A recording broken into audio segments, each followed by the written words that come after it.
আজকের দিনটা ছিল একেবারেই বিশেষ। আমার বাবার জন্মদিন। আর আগের দিন তোমাদের যে কেকটা দেখিয়েছিলাম এটার সম্পর্কে বাবা একেবারেই জানে না, তবে একটু তো কিছু আন্দাজ করতে পেরেইছে। যাই হোক, পরে আরো ভালো করে জানবে। এদিকে মায়ের সকাল থেকেই রান্নাঘরে চলছিল জমজমাট প্রস্তুতি। তো কি কি হচ্ছে তোমাদের একটু দেখাই, চলো। এখনো পর্যন্ত মাটন আর চিকেনটা করতেই বাকি আছে, বাদবাকি সবকিছুই প্রায় হয়ে গেছে।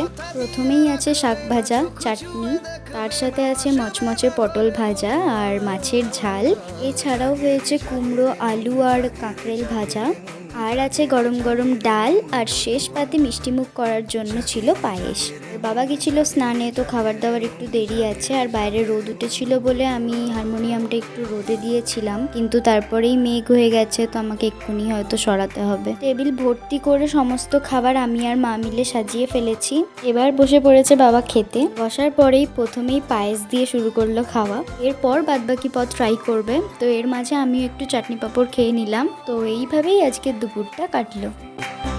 কিছু রোদ্দুর দুই হাতে